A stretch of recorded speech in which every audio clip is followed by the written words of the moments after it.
On this edition of Crime Chronicles, I come to you from Wright Field on the south side of Chicago, the home of the Chicago White Sox.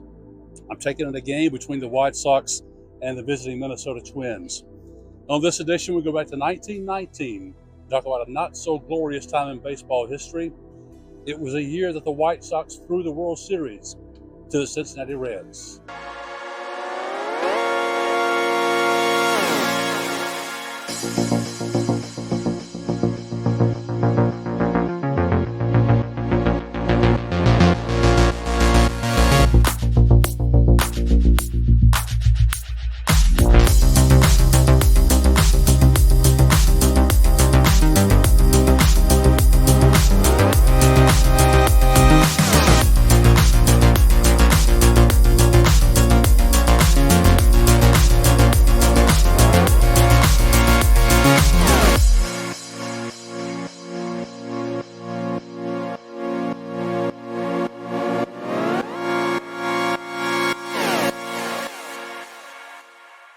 The stadium where I am now is called Wright Field, also referred to as Guaranteed Wright Field. Until a few years ago, it was called the New Comiskey Park, and it's been the home of the White Sox for about 35 years now. But prior to the early 1990s, late 1980s, the White Sox played in a place called Comiskey Park, which was about 100 years old at the time it was finally abandoned, and it was named after the team's more or less founding owner, a man named Charles Comiskey. Throughout most of their history, the White Sox have sort of been the stepchildren here in Chicago, even though the crosstown Cubs have set records for its futility as well. The White Sox, perhaps some believe, were even cursed because of what happened in 1919. They did win one World Series some years back. For the most part, though, the team has not been very good. But at the turn of the 20th century, though, they were one of the most dominant teams in baseball, thanks in large measure to Charles Comiskey. In October 1919, the American League champion Chicago White Sox faced the National League champion Cincinnati Reds in the 16th edition of the World Series. It ranks as the most infamous World Series in Major League Baseball history, and one of the biggest scandals in the history of American professional sports, and one of the few sports scandals that have crossed over into actual crimes. Although most World Series have been the best-of-7 format, the 1919 World Series was a best-of-9 series, both to increase the popularity of the sport and to generate more revenue. Well, you might notice I'm wearing all black today for several reasons. First, I find black a very slimming color, and I enjoy it, and also because it happened to be in my closet at the time I decided to do this. But the other reason is because, well, two other reasons actually. One is because, although you can't see them now, the black is the official color of the White Sox nowadays. But also because the 1919 World Series and the scandal associated with it, which the White Sox threw to the Cincinnati Reds, has become known by the euphemistically, racially insensitive term, the Black Sox Scandal. In 1919, Major League Baseball was segregated. No African American men had been allowed in the majors since Fleetwood Walker played in the 1880s. And no blacks would play Major League Baseball until Jackie Robinson's debut with the Brooklyn Dodgers in 1947. While Major League Baseball was very popular but beset by scandal, the Negro National League, founded mainly by pioneer executive and future Hall of Famer Rube Foster, began in 1920 and thrived for the next 3 decades. Before Major League Baseball became entrenched as a sole repository of professional baseball for white players, there were several professional baseball leagues competing for talented players in the late 19th century and early 20th century. Most of the players were white, but there were a few African American players who played for short periods. I don't know the age demographic of the people that are watching this, but a lot of people, once they get some age on them, like people in my age bracket, they talk about sports back in their day as if it were pure, incorruptible, and the so-called good old days of sports, baseball included, when players played for the sheer joy of the game. The people who make those claims about the good old days don't know about the 1919 World Series. Charles Comiskey, the owner of the Chicago White Sox and a prominent professional baseball player from 1882 to 1894, was widely resented by his players for his cheapness. As a player, Comiskey was involved with labor organizing efforts and had taken part in a player labor rebellion in 1890. but as an owner, he had a reputation for underpaying his players, even though they were one of the top teams in the league and had already won the 1917 World Series. Some say that the White Sox were already known as the Black Sox before the label was applied to the 1919 World Series scandal, though the label had nothing to do with gambling. During spring training one year, Charles Comiskey insisted that the players pay for the laundering of their uniforms. When they refused to pay, they played in dirty uniforms and were labeled the Black Sox or the Dirty Sox. Comiskey relented and agreed to pay for the laundering, but he took the money from their salaries. But there was little the disgruntled players could do. Free agency, as now known, did not come about until the 1970s. Because of baseball's hated reserve clause, any player who refused to accept a contract was prohibited from playing baseball with any other professional team under the auspices of organized baseball. Players could only change teams with permission from their current team, and without a union, the players had no bargaining power. Comiskey was probably no worse than most owners of the time. In fact, the White Sox had the largest team payroll in 1919. Since players were not nearly as well paid in the early 20th century as they would be in subsequent decades, many players supplemented their income with jobs in the off-season, and a few did so through gambling. It wasn't difficult for gamblers to find players looking for extra cash. By 1919, gambling among players and managers was nothing new. In fact, professional baseball witnessed its first major gambling scandal in the 1860s, just as baseball was becoming professional. The first known fixed game in baseball history took place on September 28, 1865, just months after the Civil War ended. 3 players on the Mutual Club of New York were bribed $100 apiece to throw a game against the Eckford Club of Brooklyn. They were banned by the National Association of Baseball Players, but later reinstated. In 1877, 4 members of the Louisville Grays were caught throwing games at the behest of gamblers. The players, Bill Craver, Jim Devlin, George Hall, and Al Nichols, were banned from professional baseball for life, and the Louisville Grays franchise folded. Players and managers and others associated with baseball at the turn of the 20th century, it was an open secret, more or less, and sometimes not even a secret, it was just plain out open, that those individuals betted on baseball games. And it was also well known that they betted on their own games, on their own team. While that was seen with not exactly right, but with a wink and a nod, what was unacceptable was players gambling to lose a game.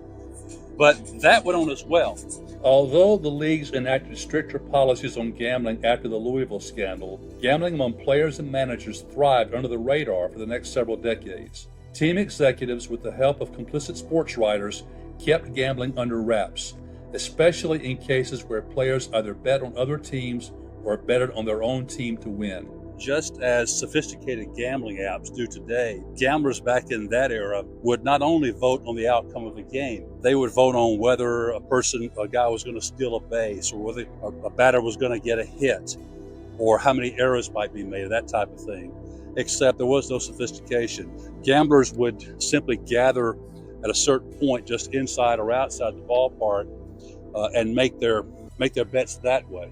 One of the factors that may have given rise to this 1919 World Series scandal, along with other gambling scandals, was the fact that Major League Baseball really had weak leadership. The real power, unlike today, resided in the presidents of the respective leagues, the National League, the American League. And so that prevented any action above that level to stop scandals like this. In 1905, after the Philadelphia Athletics had clinched the AL pennant, star pitcher and future Hall of Famer Rube Waddell suffered a suspicious late-season injury and missed the series against the New York Giants. The official story was that Waddell injured his left shoulder in a playful wrestling match with a teammate, but rumors have long persisted that he was bribed by gamblers and may have faked the injury. The 1912, 1914, and 1918 World Series were beset with suspicions of gambling to throw the series. John McGraw, one of the most successful managers in baseball history, was known to bet on his own team, the New York Giants. In 1919, 2 of the game's greatest players, future Hall of Famers Tris Speaker and Ty Cobb, were caught colluding with gamblers to fix the outcome of games. Neither player was punished. So 8 members of the Chicago White Sox team of 1919 conspired with gambling interests to throw the World Series. Was this new to baseball? Not at all. It was even suspected that there was some not so well doings in the 1918 World Series, but it was a well-known fact that baseball had been beset by gambling ever since its inception, really as a professional sport, going back to the 1870s. One of the poster children for escapades of gambling at the turn of the 20th century was a man named Hal Chase, who also figures into this scandal we're talking about now, even though he was not part of the team that threw the World Series. Hal Chase was the crown prince, the poster boy for corruption in baseball in the early 20th century. Chase was an outstanding first baseman and a manager for several big league teams during the first 2 decades of the 20th century, but he was often suspected of intentional substandard play to throw games, which culminated in his being fired from the Cincinnati Reds in 1918 by manager and future Hall of Famer Christy Mathewson. Gambling allegations followed Chase wherever he went, both before and after the 1919 World Series scandal. But it took the 1919 World Series to blow the lid off gambling in baseball.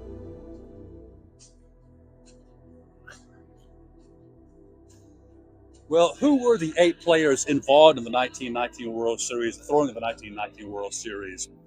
Some of those names, one in particular, which we'll talk about a little bit later in the broadcast, have become urban legends of sort.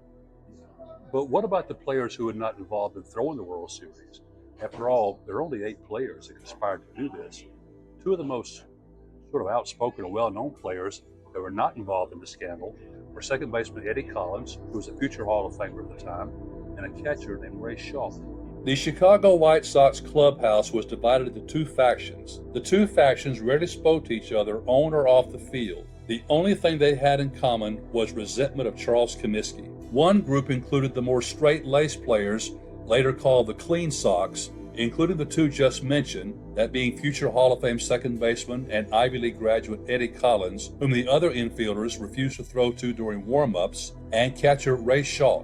2 other players in the Clean faction were pitchers Red Faber and Dickie Kerr. Let's take a look at the 8 players involved in the scandal, starting with third baseman, a guy named Buck Weaver. Buck Weaver was the team's third baseman and one of the best defensive third basemen in the game. How much money he actually received is a question unanswered, but there seemed little doubt that he was in on the fix. Supposedly, it was Weaver who insisted that some of the money be given up front.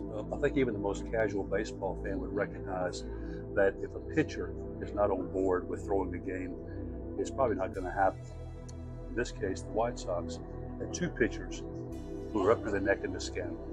One was the pitcher who started the first game of the World Series, a guy named Eddie Cicotte. Eddie Cicotte was one of the best pitchers of his era. Before he was banished, the 35-year-old Michigan native racked up Hall of Fame credentials, winning 209 games and leading the American League in wins for 2 seasons. He pitched in 3 games in the series, winning 1 and losing 2. The other pitcher involved in the scandal was a pitcher named Lefty Williams. Claude Preston Lefty Williams was a Missouri native who had spent the 1910s with 2 teams, the Detroit Tigers and the White Sox. Although he did not accrue the impressive stats that Cicotte did, he was a key figure in the White Sox success in 1919, as well as their World Series victory in 1917.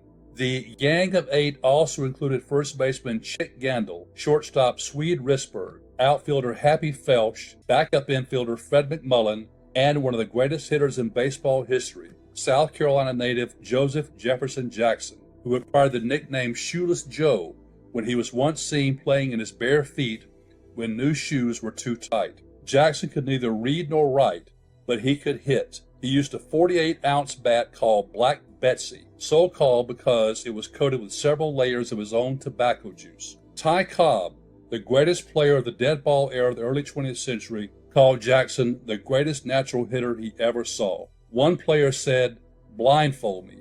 I can still tell when it's Jackson that gets a hit. His bat had that special crack." Much of what happened in the fall of 1919 remains a mystery and the subject of dispute. On September 18, 1919, White Sox first baseman Chick Gandil, who has been described as a professional malcontent, met with Joe Sport Sullivan, a Boston bookmaker, at the Hotel Buckminster near Fenway Park. Gandil had gambled on baseball before, and he knew the end of his career was approaching, and he wanted to make one last big score before leaving the game.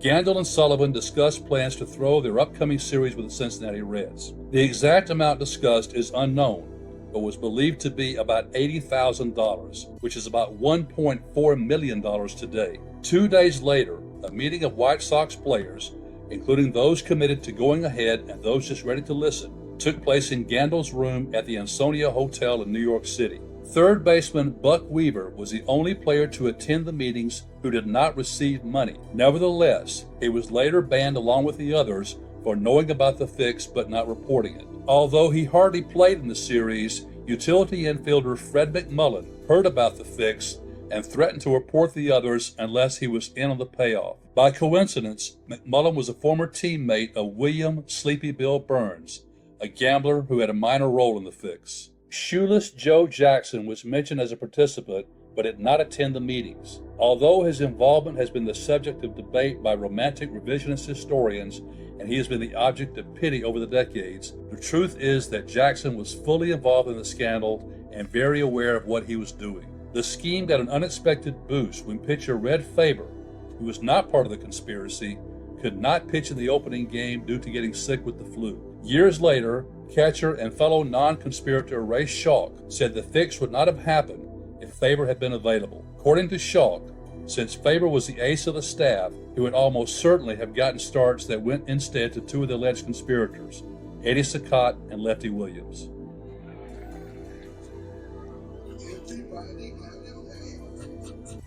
Well, I clap my hands here since I'm being told to. But there were supposedly 8 players involved in throwing the World Series. One of the interesting things about the 1919 World Series was that there are so many gaps and mysteries surrounding the event to this day. There are a lot of things that actually happen and some things that are urban legends which never actually happened. But one thing that should be noted, though, was the fact that in the 1919 World Series, this is before the days of the internet, before the days of television, even before the days when games were broadcast on radio. And so there was no real public glare about what happened at a game. You didn't have constant replays and things of that nature. The fans, the only ones who saw what happened were the fans who were actually at the game, as well as the sports writers, broadcasters, and of course the players themselves. And so if a scandal was going on, there was no way the average fans could see it, unlike nowadays when all the games are on television and so forth. So this is going on sort of, again, kind of hiding in plain sight. As the 1919 World Series approached, those close to the game knew that something wasn't right. Something was in the air that made this not pass the smell test, if you will. And one of the things that caused those rumors was the higher than normal amount of betting that was supposedly going on surrounding the series. Who were some of the people that were involved in discovering what was going on, unearthing what was going on, publicizing what was going on? You have to remember that even sports writers who suspected something was not right with the White Sox had to be careful what they said. For one thing, in those days, there was no independence between the writers and the clubs, because very often the expenses that were incurred by sports writers for newspapers, etc., those expenses were typically covered by the team they were covering. So it was in their interest to not say anything that would be detrimental to their team, such as the case of the White Sox. But a few people, famous sports writers of their day who were covering the World Series, who might not otherwise cover the White Sox, including men like Ring Lardner, Hugh Fullerton, and a former baseball great named Christy Mathewson, were key in uncovering what went on in the 1919 World Series. By October 1st, the day of Game 1, rumors of a fix had reached the press box, where several correspondents, including Hugh Fullerton of the Chicago Herald and Examiner, and ex-player and manager Christy Mathewson, decided to compare notes on any plays and players that they felt were questionable. But most unsuspecting fans and observers were taking the series at face value. Eddie Saccott was a starting pitcher for the White Sox. By some accounts, Saccott had lost his nerve and was having second thoughts just days before the series began. By those same accounts, gamblers threatened to harm his wife if he reneged. One urban legend is that Saccott hit the first batter of the game as a signal that the fix was in. That is probably not true. All involved knew the fix was a go. In the fourth inning, Sakat made a bad throw to Swede Risberg at second base. Sports writers found the unsuccessful double play to be suspicious. The White Sox lost the first game. One mistake the gamblers made was not allowing the White Sox to win the first game or two, which would have driven the odds of them winning much higher and allowed the gamblers to make more money. Lefty Williams, the other White Sox pitcher, lost 3 games, a World Series record until the 1980s. Dickie Kerr, a rookie who was not part of the fix, won both of his starts, but the gamblers were suspected of reneging on their promised progress payments, that is to be paid after each game lost, claiming that all the money was let out on bets and was in the hands of the bookmakers. Another interesting thing about this scandal that raises a lot of questions is the fact that so many of the offensive players, this excludes the 2 pitchers, had very good series, at least at the plate. The batting averages were very high. And so this has led some to cast doubt whether or not they actually participated. But the scandalous behavior did not come at the plate. It came on the field.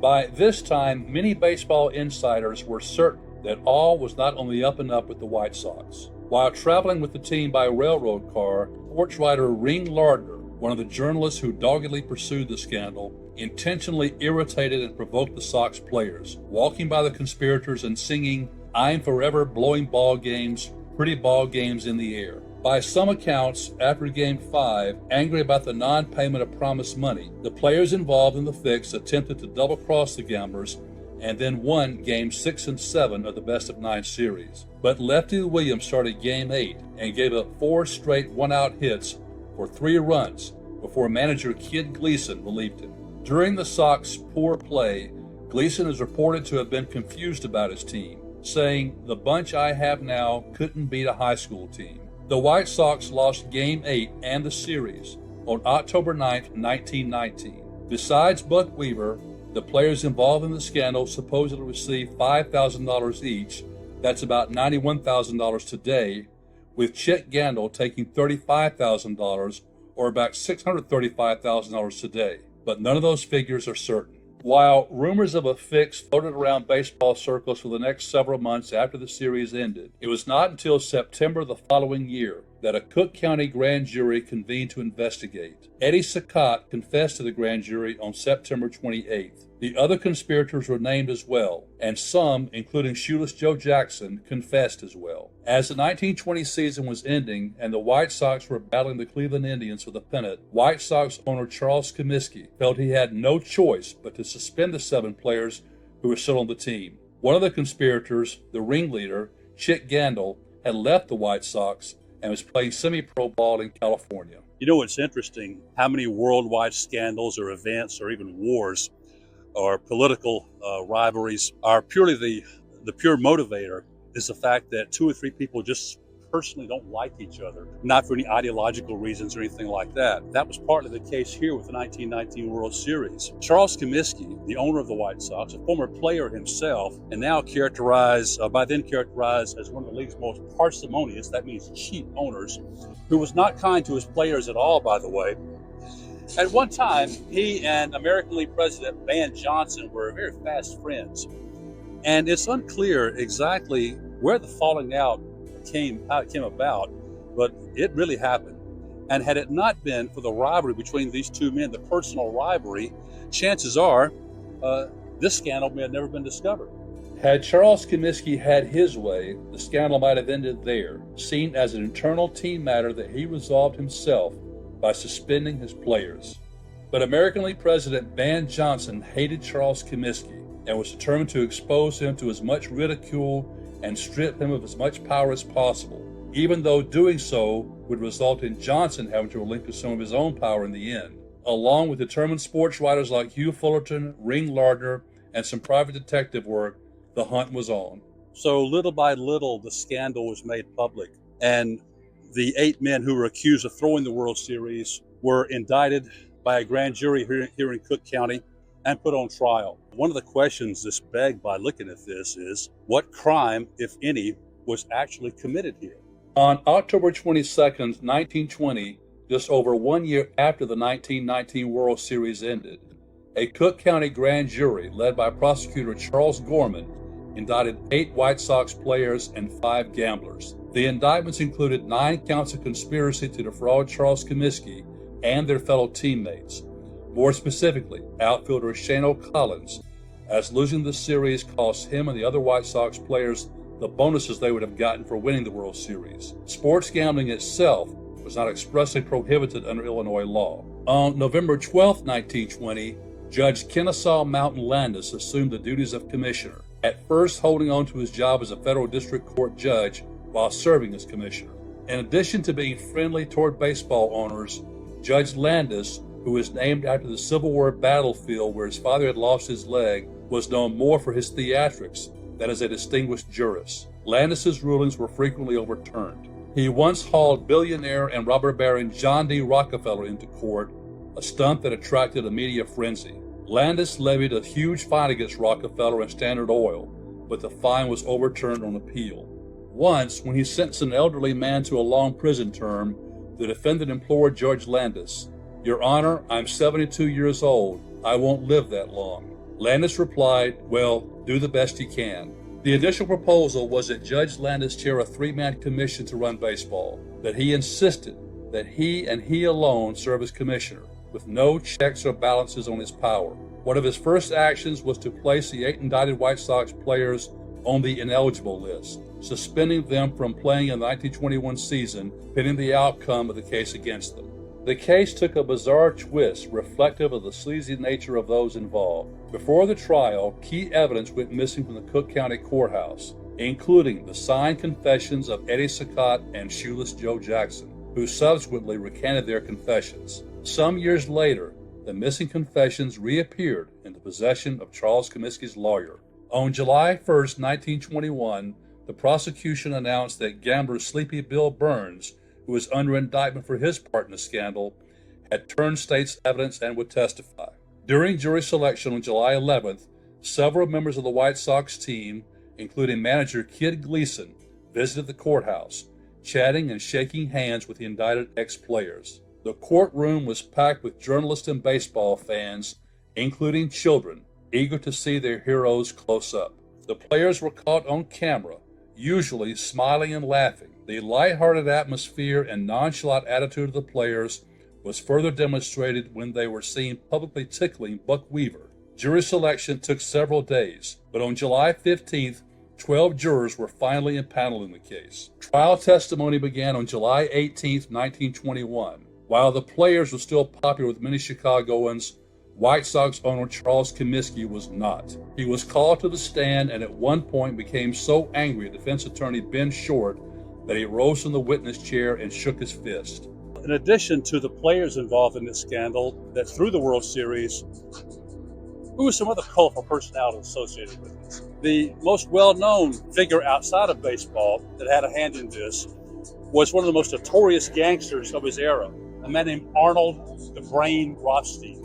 Born in New York City in 1882, Arnold Rothstein, nicknamed the Brain, was a Jewish organized crime kingpin who transformed organized crime from a thuggish activity by hoodlums into a big business run like a corporation. He was one of the most well-known organized crime figures of his time, making a fortune from racketeering, gambling, and the Prohibition era following the 1919 World Series, bootlegging. It was said that Rothstein never actually gambled on anything. He only gambled on something that was a sure thing or something he could fix. The extent of Rothstein's involvement in the 1919 World Series has been debated. By some accounts, he practically orchestrated the entire scandal, but other more reliable accounts suggest that he merely heard about the fix and got in on a good thing. Rothstein was contemptuous and dismissive of the accusations against him, claiming that he loved baseball. Privately, Rothstein was contemptuous of players and fans alike, who to him were all saps and suckers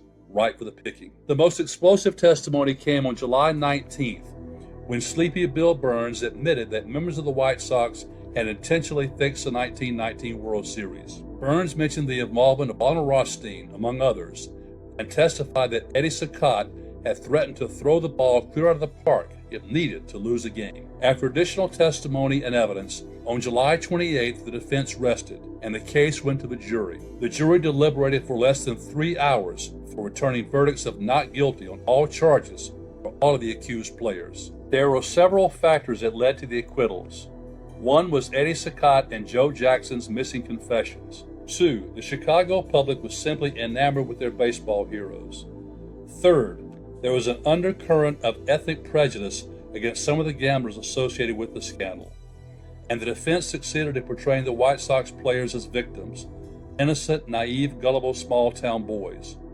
News outlets mentioned the thick-lipped, big-nosed, sleazy gambling elements from New York City, referring specifically to men like Arnold Rothstein and generally to Jewish gamblers and gangsters. So the 8 players were found not guilty. What was the aftermath of the scandal? A few things. First off, it was decided that Major League Baseball needed to be cleaned up and needed stronger leadership. And that's where a man named Kennesaw Mountain Landis comes into play. Kennesaw Mountain Landis was a federal district court judge, and he attended a lot of baseball games, and it said that humorist Will Rogers wrote of Judge Landis that, well, who were going to make commissioner? And every game they would look down and see this old man sitting in the stands, and they said, let's make him the commissioner.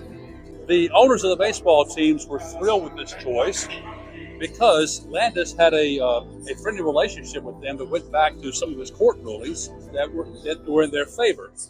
However, Judge Landis, when he became commissioner, surprised the owners.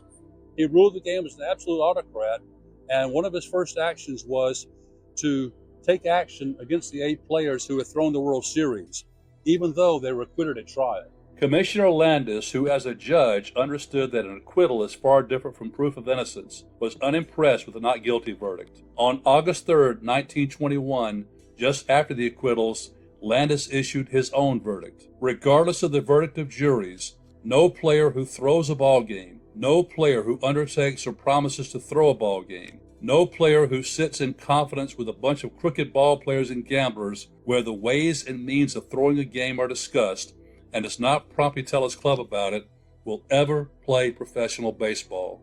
A widely circulated photo of the 8 band players was circulated with the caption, "Fix these faces in your memory. These are the men who committed the astounding and contemptible act of throwing the World Series." Besides the 8 White Sox, 2 other players were banned, including former player Hal Chase, the poster boy for corruption in baseball who facilitated the scandal, acting as a go-between with the players and the gamblers, and had been informally blackballed from baseball anyway. Also banned was Joe Gedeon, a second baseman for the St. Louis Browns. Gedeon learned about the fix from the White Sox shortstop Swede Risberg and placed bets on Cincinnati. Gedeon informed Charles Comiskey of the fix after the series to gain reward, but Commissioner Landis banned him for life along with the 8 White Sox. The Black Sox Scandal tarnished not only the White Sox, but the World Series champion Cincinnati Reds as well, putting an unofficial qualifying asterisk by their name for that year.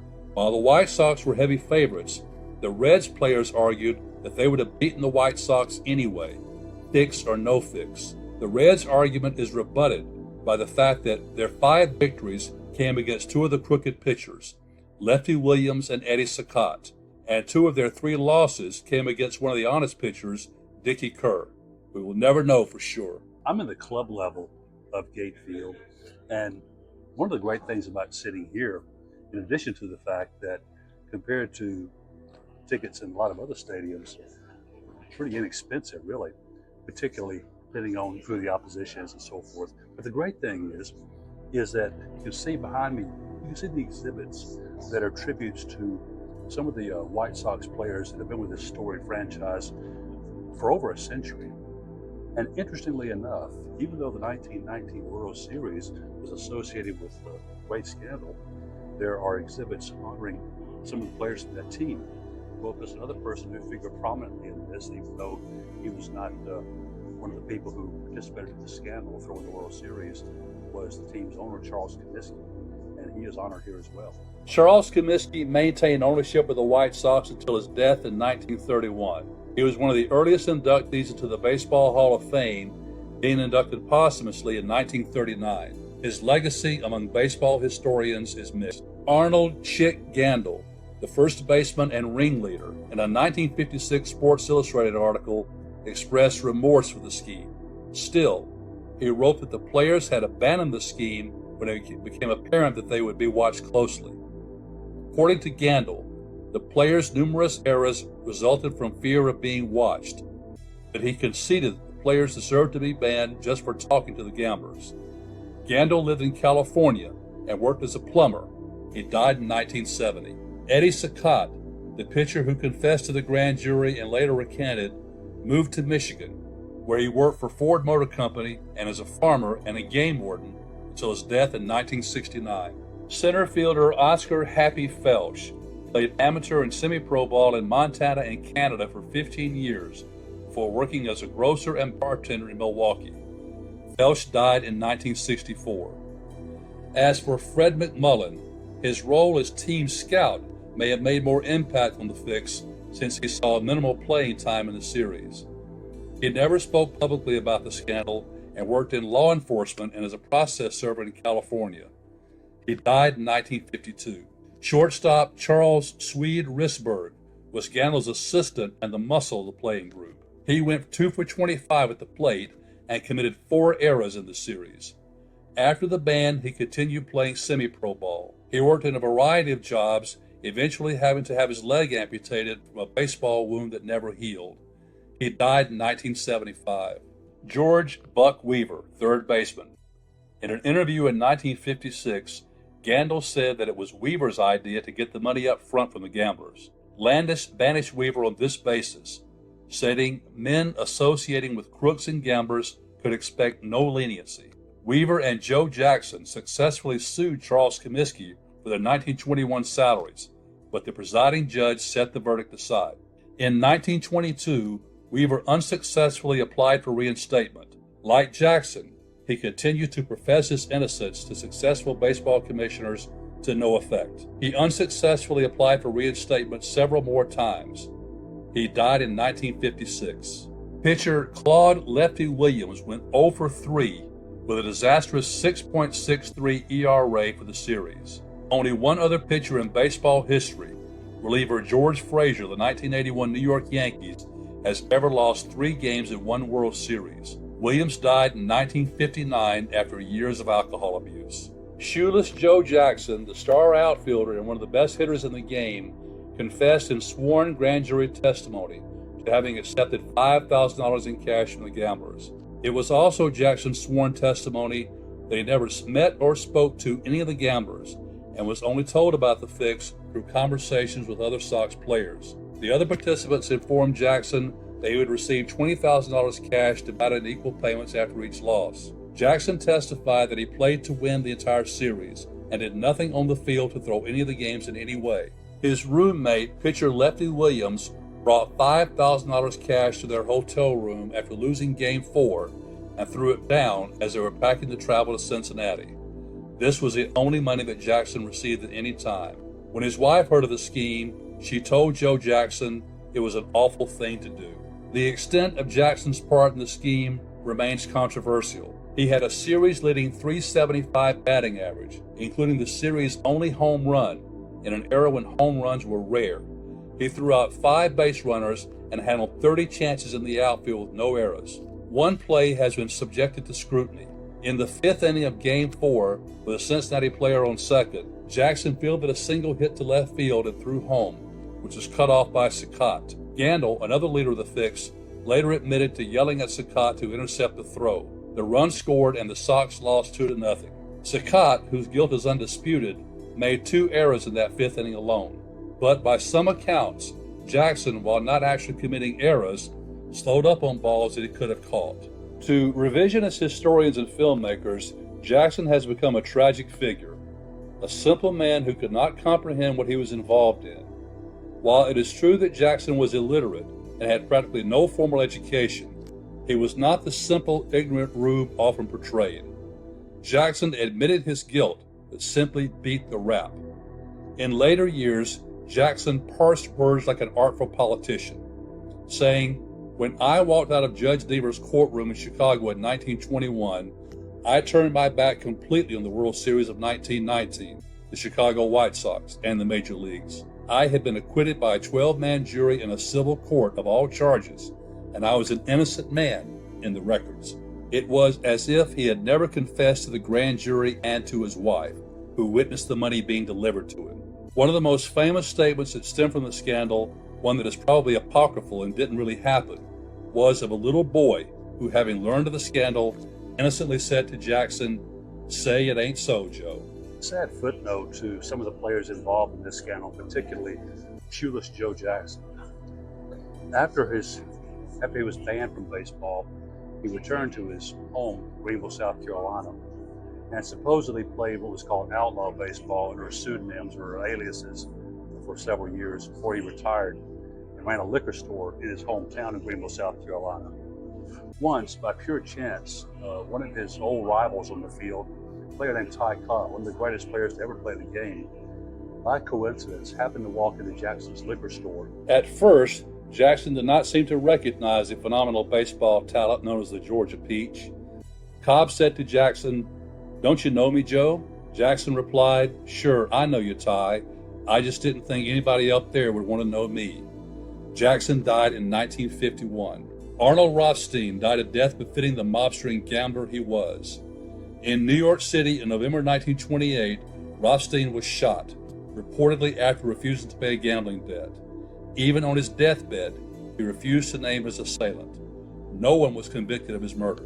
With 7 of their best players permanently sidelined, the White Sox crashed into 7th place in 1921 and would not be a factor in the pennant race again until 1936, 5 years after Comiskey's death. They would not win another American League championship until 1959, nor another World Series until 2005, prompting some to comment about a curse of the Black Sox. In 2024, the White Sox won only 25% of their games, the worst record of any Major League team in over 60 years. The 1919 World Series has become part of American cultural lore and has been the subject of many books and films. Elliot Asenath's book, 8 Men Out, The Black Sox of the 1919 World Series, is one of the best-known accounts of the scandal. Asenath's book was made into a 1988 feature film which starred John Cusack, Charlie Sheen, and David Strathairn.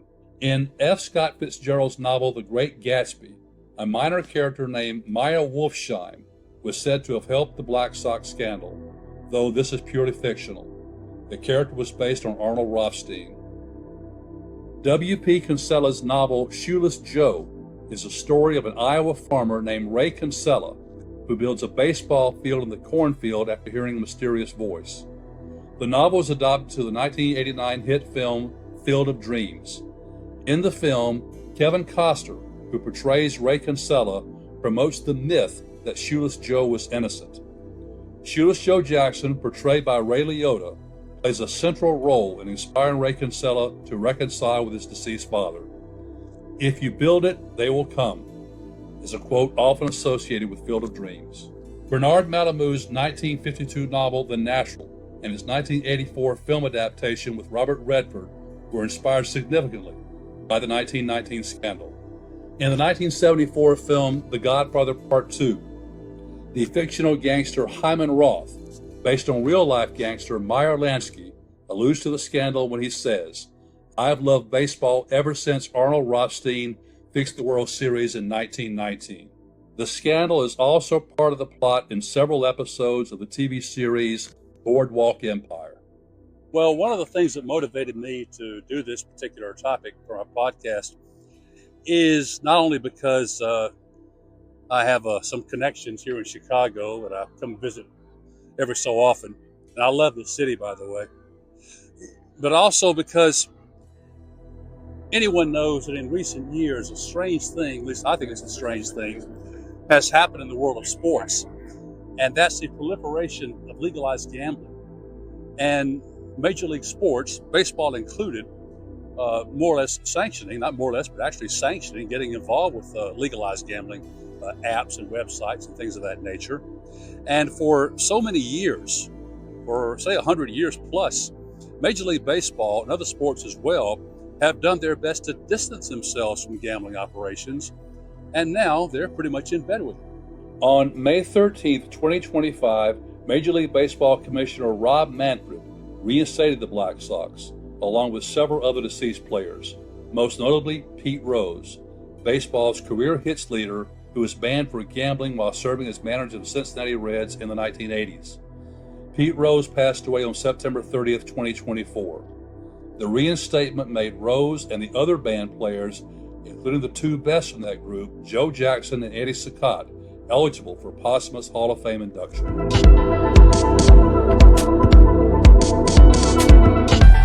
Well, I hope you enjoyed this edition of Crime Chronicles. As we delve into the darker side of human nature, we invite you to join us on our journey by liking and subscribing to our YouTube channel. Your support helps make possible our inquiry into the sometimes unsettling but always fascinating phenomenon known as crime and justice. So hit that like and subscribe button right now and don't miss future episodes. Till then, Mark Jones, hoping you will join our Crime Chronicles community. And thanks for tuning in.